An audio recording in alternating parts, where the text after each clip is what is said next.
After a tough overtime loss to Brookline last week, girls lacrosse was looking to get back on track when they hosted Weymouth on Tuesday, May 2nd. However, it would not be an easy task. The Wildcats were coming off a huge win against longtime lacrosse powerhouse Walpole, and were looking to get another statement victory. Buckle in, folks, because we're about to go down to the wire for this one. So let's head over to Memorial.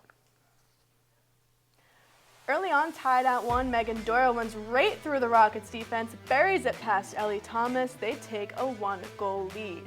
10 minutes gone in the first, Weymouth still on the attack. Cam Flaherty curls around and whips one past Thomas. Early 3-1 lead for the Wildcats. But Needham would respond. Sammy Bonacia up top makes her jog, slips right through the two defenders, fires one in the bottom corner, cuts the lead to 1. 11 minutes now to go in the first. Needham clears out to one side, leaving Emmy Verville space to work, and she does just that, ties this up at 3 apiece. 10 seconds later, Grace Christofoli curls around the top, laces one right past the goalie, gives Needham their first lead of the game. Wildcats, though, would come back and answer. Doyle comes from the back corner, curls right in front of the defender, scores another one, and we are tied again at 4. Now tied at 5, time running out in the half. Christofoli once again uses the same move and gets the same result. Rockets take a slim 6-5 lead heading to the second, which is where we head now. Weymouth finds Flaherty open right here in the middle, and she would bury another, ties it back up at 6. Then Doyle, who's on fire, beats her defender, gets right in front of Thomas, gives the Wildcats their first lead since it was 3-2. And it would stay that way until 5 minutes to go. The Rockets have not scored in the second half, but Christofoli would change that down low. She makes her way in and buries another. She has a hat trick, and we are now tied at 7. Under 3 minutes to go, Lila Krawick dashes into the middle. They find her, and she scores. Weymouth takes a 1-goal lead. 16 seconds to go, Rockets with one last chance. They pass over to Lily Schmalz, but she would get it stripped. Weymouth runs out the clock, and that would end it. The Wildcats come out on top and take the win over Needham, 8-7. They would drop another close one to Natick on May 5th and fall to 3-7 on the season. If you thought that game went down to the wire, just wait for this one. On Wednesday, May 4th, softball hosted Natick, looking to get revenge against the Redhawks after falling to them by 2 runs only 5 days prior. And this game was all it was hyped up to be, as both teams brought their A-game. However, a missed call might have dictated who came out victorious. So let's get right to it. As we head now to Claxton, top of the third, Natick up 1. Katie McCowan at bat with a runner on first, rips one deep into center field. But check out this throw by Emma Ching, gets it in on time and holds the runners at the corners. But they would eventually be able to bring the runner home. This one is hit deep in right field, would score 1 run, so Redhawks lead 2-0.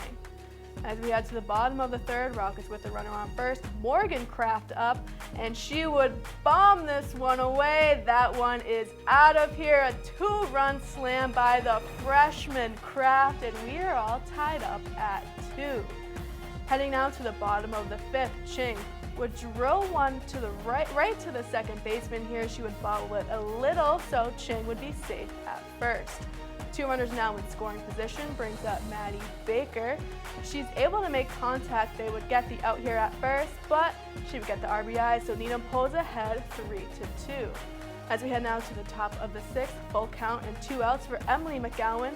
She drills one into left field. Kelsey Pittman able to track it down quickly. McGowan would go for the double. It looks like the throw here is on time, but they call her safe. So runners now on the corner, and this would hurt. Amanda Ferreira with a low pitch, and it gets away from Baker. Easily allows a run to score, and we are all tied up at 3. But Needham would come back. Caitlin Chang now at bat, 2 runners on, rips one deep here into center field, brings one home. Marcial Pasilla would get caught in a rundown though and would get called out, but nonetheless, Needham takes the slim 4-3 lead. Chang would relieve Herrera in the 7th inning, lets up a couple walks, so Natick would get a good opportunity here, and McCowan able to drop it into left. Pittman makes a throw in quickly again to hold the bases. So bases are loaded for Redhawks, and this play would be The controversy looks to be fouled off right here. The runner at third would leave the base, Needham would tag her out. The runner on second runs to third and they tag the plate and throw to home just in case. So the argument is that should be a double play. But everyone seems to be confused and up in the air. Even the umps are confused and they decide that it is literally nothing at all and they keep it at 1 out. Interesting, which would give Natick the opportunity to do this. Base is still loaded, it's laced deep into left. That would clear all the bases, makes it 6-4 Redhawks after that supposed missed call on the double play. Bottom of the 7th, Emma Ching at bat. Rockets still with the chance.